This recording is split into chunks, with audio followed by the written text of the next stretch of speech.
Hello, everyone. I'm at the Cape Coast Castle, and we came to get some history about this castle and knowing the history. Here we'll see some cannonballs. We also will see exactly all these things that was used to colonize us and to keep us under bondage.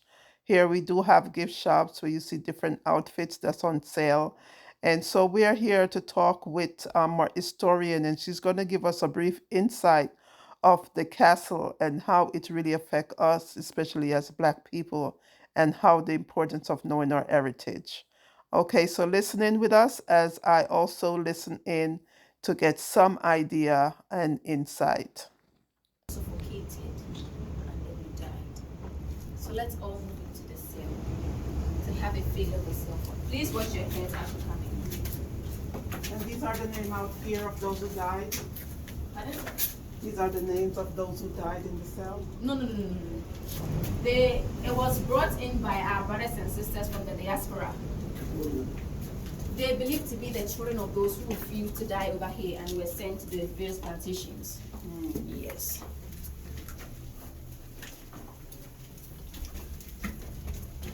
No ventilation.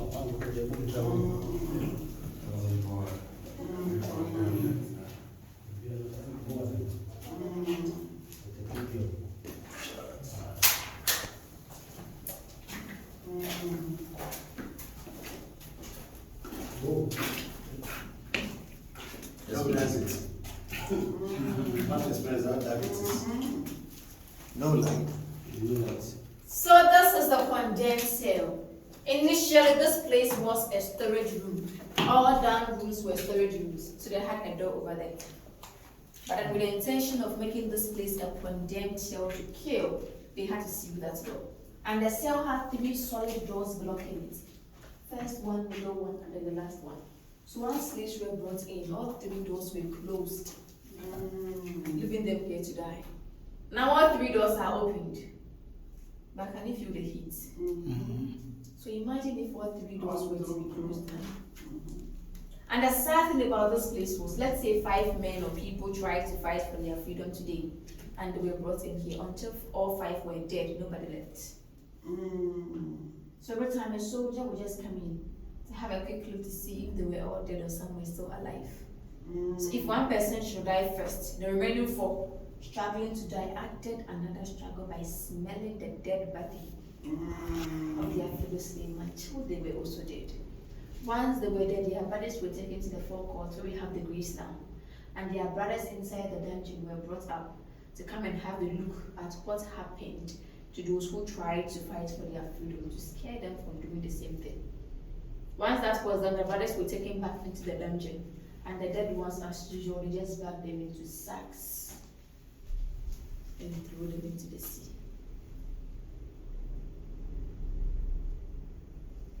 Please let's move out.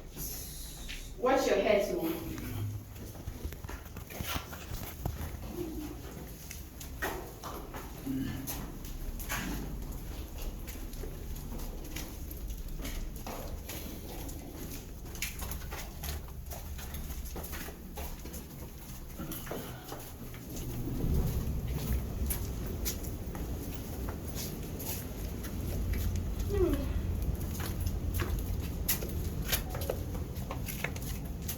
Are we out?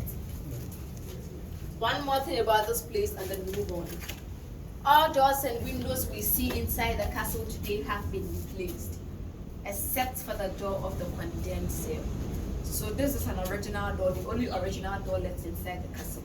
It is made of the pitch pine tree coated with metal. So you can have a feel of the door and move on.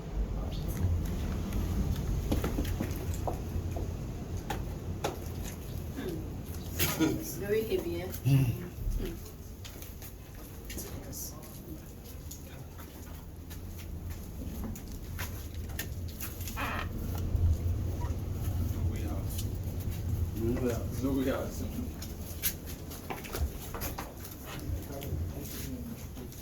All right.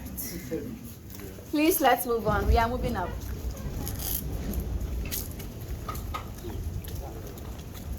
All right. So they had soldiers living inside the castle when the trade was ongoing, protecting the castle from enemies or attacks. So where we have the art shops now, or where they sell the African stuff, the stores, were all barracks or rooms where the soldiers were living. And the middle part, which is now a coffee shop, was their canteen. So this area was for soldiers alone, all white soldiers, no black person there was a soldier. And what we are standing on now is also original.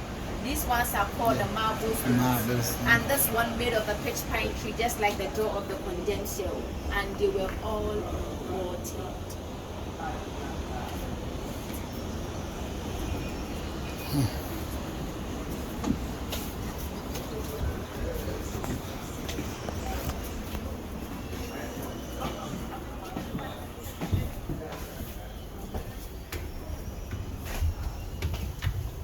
Amen.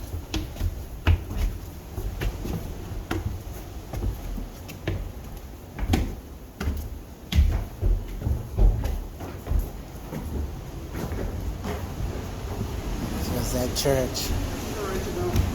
Yeah, so it's their church.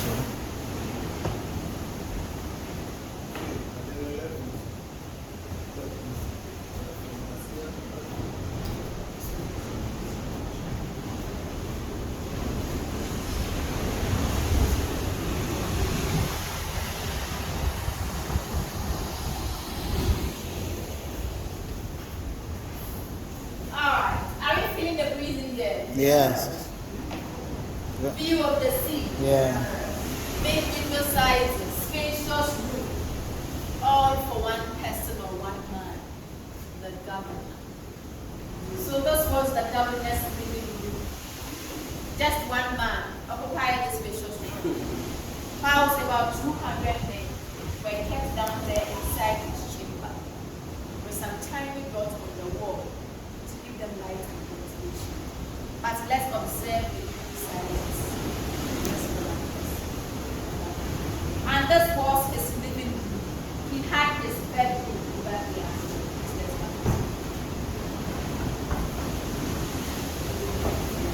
Let's go.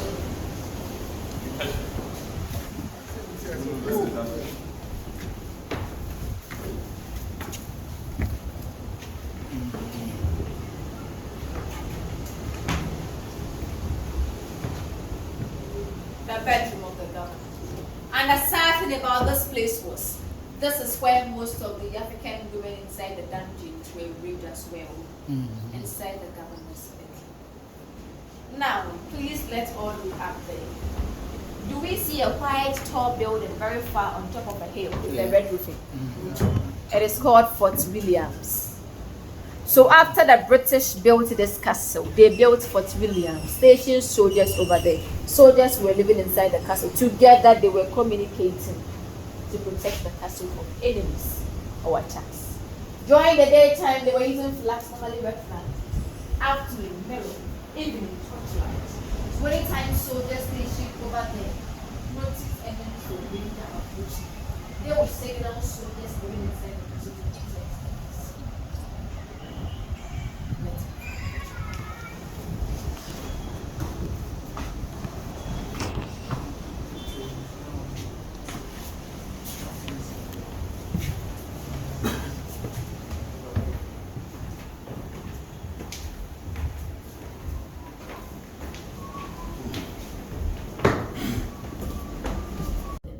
In here, their only source of light and ventilation were those three tiny holes you see on the wall. So apart from that, they had no extra source of light and ventilation. And slaves kept over here also did everything over here. And by everything I mean they defecated, urinated, they were fed here, they slept here. So due to conditions over here, most of them died. And once you die, no befitting burial ever was organized for any slave. They just bagged them into sacks and threw them into the sea.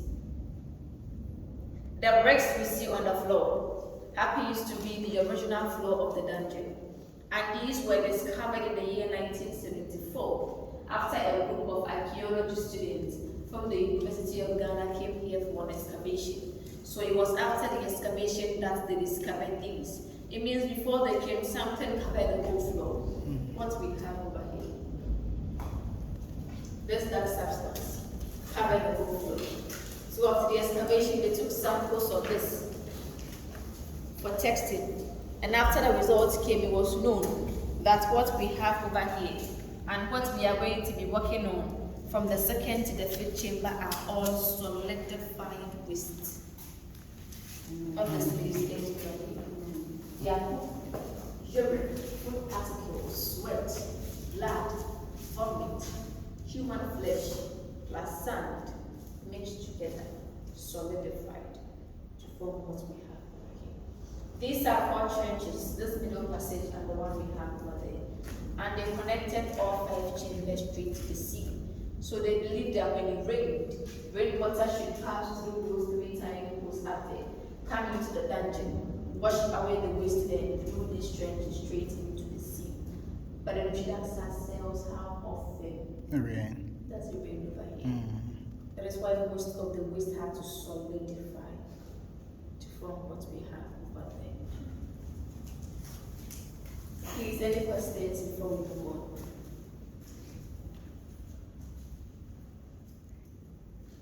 All right.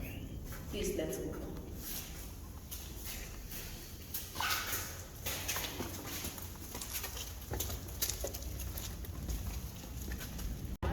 Once their remains were brought here, a ceremony was organized for them called the Great Homecoming. After that ceremony, their remains were taken to a San Manso and buried there because they couldn't trace the specific African country they were taken from. But every slave before he or she was brought over here was first taken to a San Manso where they had their last and final bath inside the slave river or the ancestral river, where their hair was shaved to hide all forms of gray hairs, where shea butter was applied onto their skin for their skin to look much more younger and attractive once they were brought into the castle to be sold. That is why they took their remains to a San Manso and buried them there. The staircase we see over here is called the Golden Stairs. Golden Stairs because it was created and used by the British alone in and out of the castle. They couldn't use that short and narrow door of no return. They created themselves for the slaves, but then created this one, named it the Golden Stairs, and used the staircase. Please let's move on.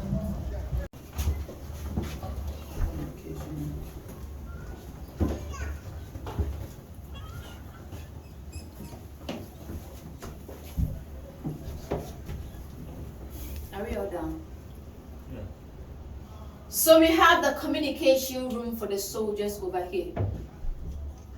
Soldiers stationed inside the castle were here, communicating to those inside that fort. So once you stand here and look through this small hole, you are going to see Fort Williams. Yeah. See. So we'll see the torch and so on waving there. Where they were communicating to soldiers inside that fort. Yeah. So once you look through that small hole, you are going to see the fort.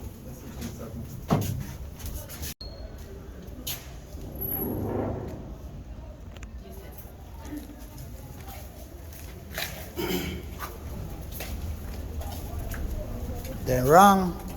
Even though we go, we come back. Yeah.